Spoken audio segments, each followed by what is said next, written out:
Good morning, students. Sit down.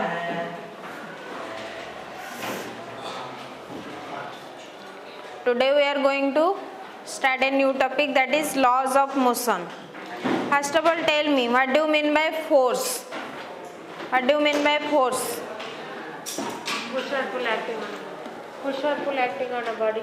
External. That is, force is a push or pull acting on a body. When we applied force on a object, that changes its position from one point to another point. Then what do you mean by motion? That is, when we applied some force, when the object changes its position from one point to another point, that is known as motion. Okay. Then what are the two types of forces? One is contact force, another is non-contact force. First one is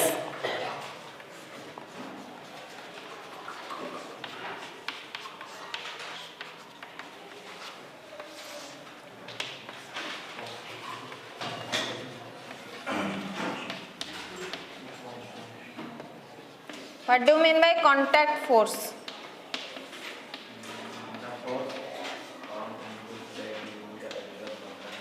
What do you mean by contact force? When the force come into play due to the actual contact between two bodies. In case of contact force, there is contact between two bodies. That is known as contact force. Okay. Then what is non-contact force? That is, there is no contact between the two objects. That is known as non-contact force. Then what do you mean by inertia? Do you know what is inertia? That is resistance to change. What do you mean by resistance? Resistance means an opposing force acting on a body. That is known as resistance. So inertia means that is resistance to change. Whenever a body is in rest or in state of motion. Okay. That is, whenever a body in state of rest or in state of motion, it don't want to change its state of rest or state of motion. That is, it applies some resistance force to that body. Okay, it applies a resistance force to that body to change its state of rest or state of motion. That property, that inner property of that body is known as inertia. Okay, that is the resistance to change of a body. Then there are three types of inertia. What are they? Inertia of motion, inertia of direction. Then what is the inertia of rest?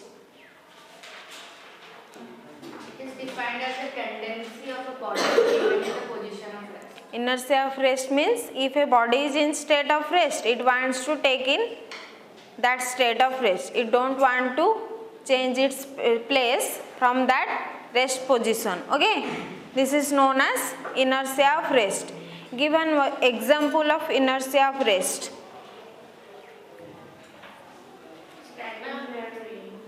Suppose A person standing in the suppose train, a person standing in the train fall backward when the train suddenly started moving.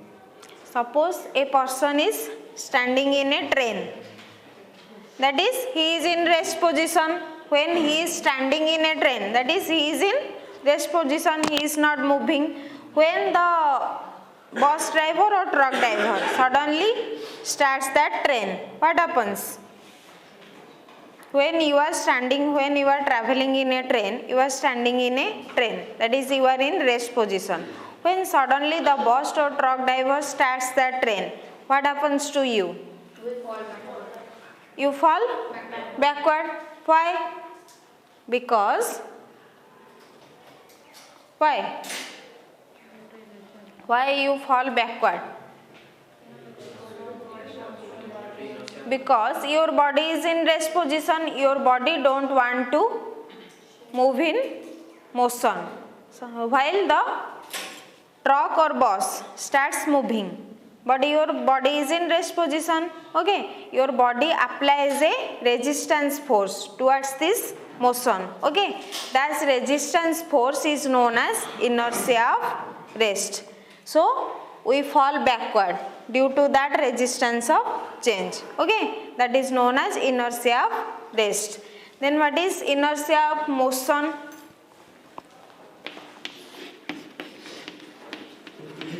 What is inertia of motion?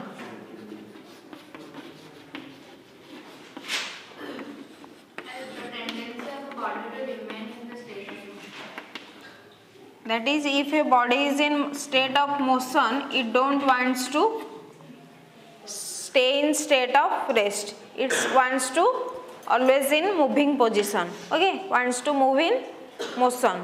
Okay, it don't wants to stay in rest position. Apply some resistance force towards that body. Okay, that state of motion is known as inertia of motion. Okay, give some example of inertia of motion. When a moving bus suddenly When you are traveling in a bus, you are in moving position. Okay, suppose the bus driver sudden applies brakes. What happens?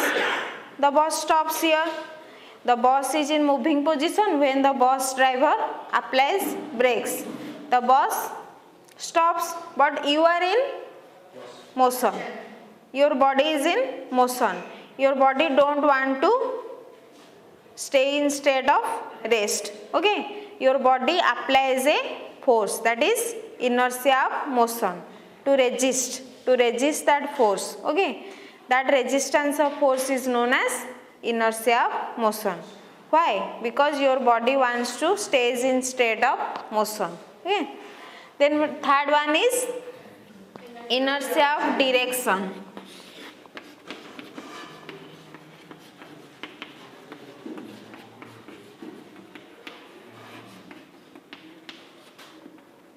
Okay, then what do you mean by inertia of direction? inability of a body to change by itself its direction of motion. That is, you don't want to. Suppose you are riding a bicycle in a straight line path. Okay, when there is a turning point, what happens to you? You bend the cycle. Okay, but your body is in straight line path. When you bend your cycle in that turning point, your body is in straight line path. Your body don't want to move in that direction. Okay, that is the bending direction. Your body is in straight line path. Your body don't want to move in that turning point. Okay, your body wants to move in straight line. That your body applies a resistance force to move in that straight line path. Okay, that resistance force is known as inertia of direction. Okay, another example. A umbrella protects us from rain. When? Why? How? How a umbrella protects us from rain? That is an example of inertia of direction. How?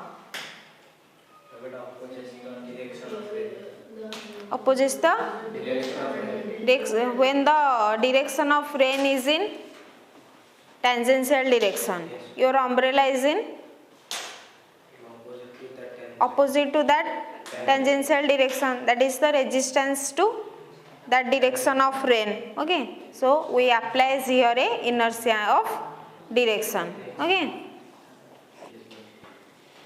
then what do you mean by inertia? There are two frame of reference. Okay, in our motion chapter, one is inertial frame, another one is non-inertial frame. Then what do you mean by inertial frame? The frame where the law of inertia are valid. Law of inertia means your law of inertia of rest, motion, direction. All of the laws are valid in which frame? That frame is known as inertial frame. What is non-inertial frame? The frame where the laws of inertia are not valid. That is known as non-inertial frame.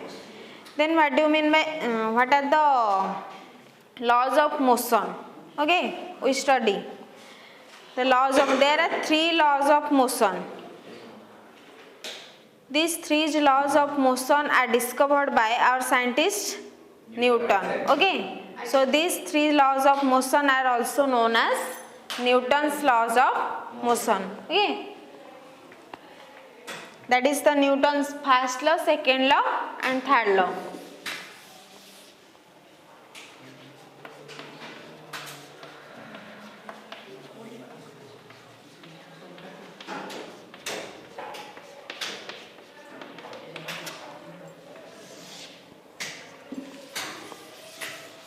What is that first law of Newton's?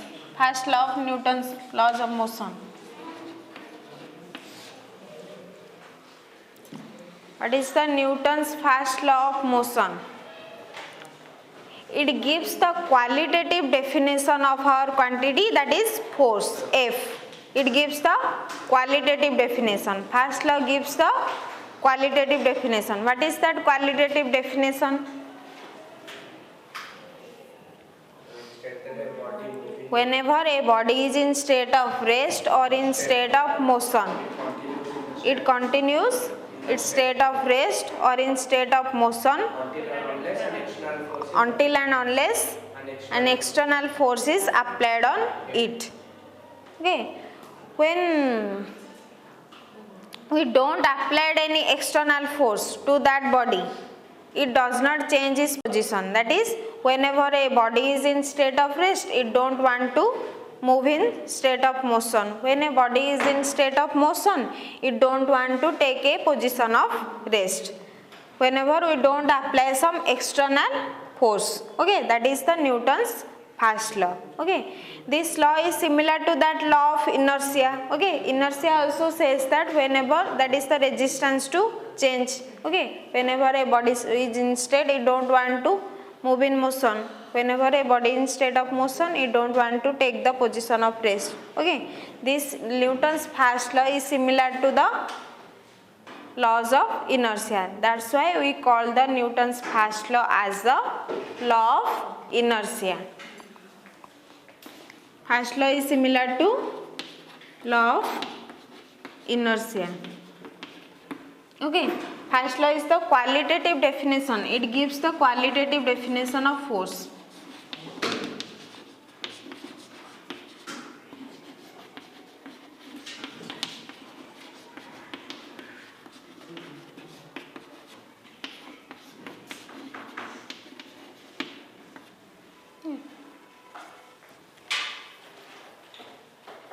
Then our next topic is momentum.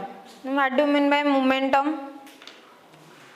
Product of mass and velocity. Momentum is the quantity of motion possessed by an object. Okay, that is the when the body is moving. Okay, when we apply some force on a rest body, it starts moving.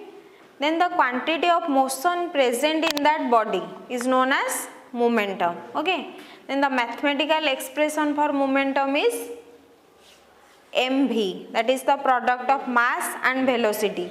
The momentum is denoted by symbol p.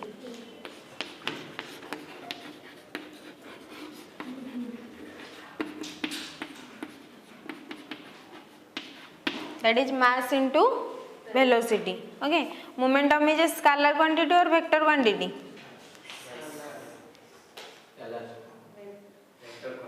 Vector quantity, because there is velocity term.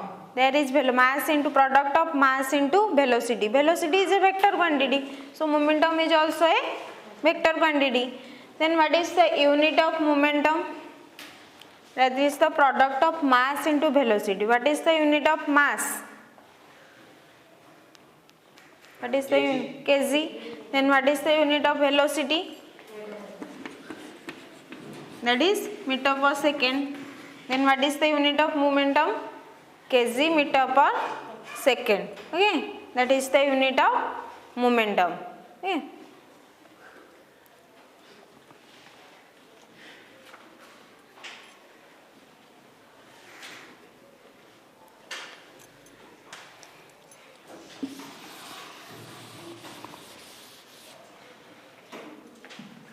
if we draw a graph between mass and velocity, okay,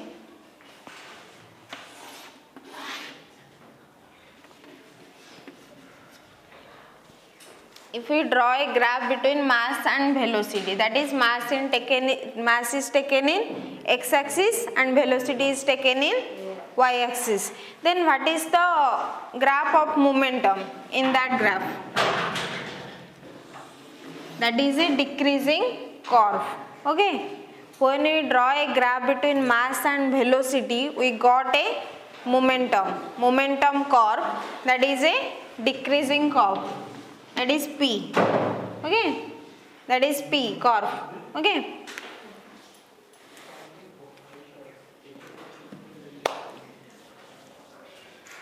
then next our Newton's second law of motion. Okay, and what is Newton's second law of motion?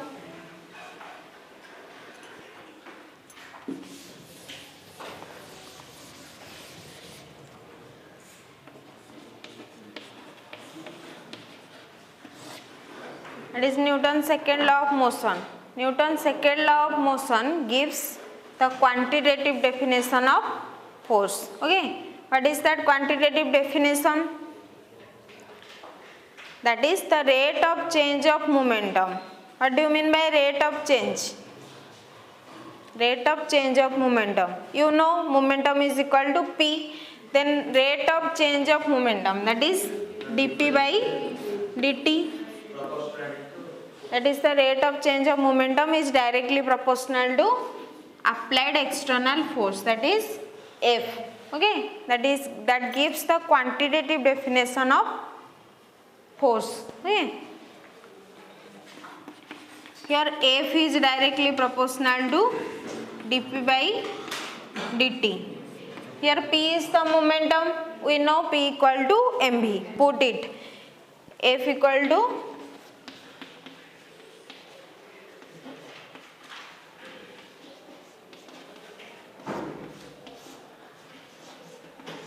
okay.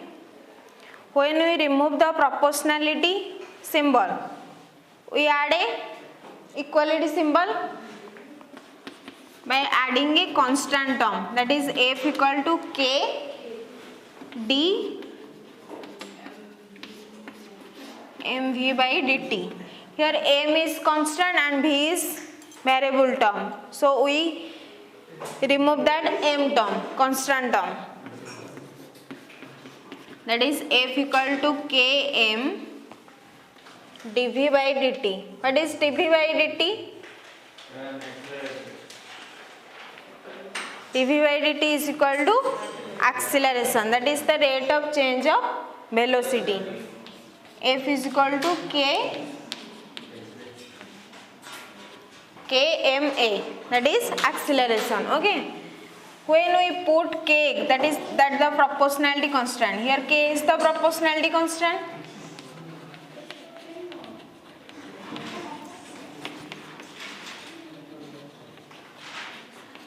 When we put that proportionality constant, K is equal to 1.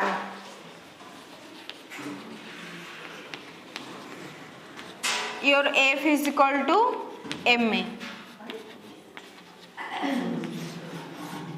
That is the mathematical expression for Newton's second law of motion, that is F equal to ma. M is the mass of object and A is the acceleration. Okay.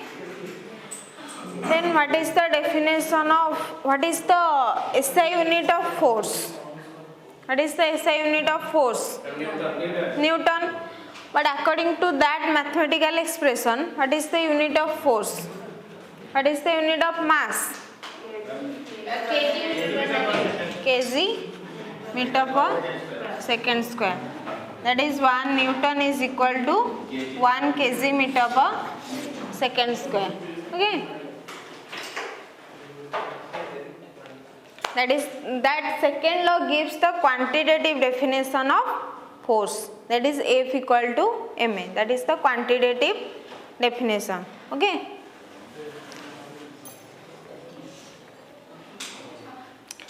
Then what is the definition of 1 Newton? According to that expression, what is the definition of 1 Newton force? 1 Newton is the amount of force when we applied, 1 Newton is 1 kg. when we applied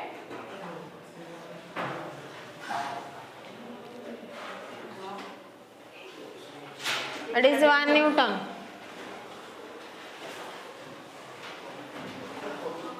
When we applied a force on a 1 kg material, it displaces or it accelerates 1 meter per second square. Then that force is known as 1 Newton. Okay? That amount of force is known as 1 Newton. Okay?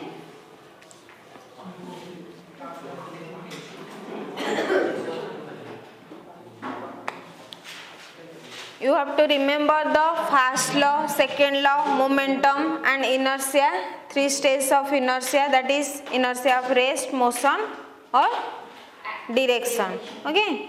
You have to remember all the first law, second law, what is momentum. Okay? And unit of momentum and force. Okay? You have to remember all the terms. All these terms are important. Okay? Okay, thank you.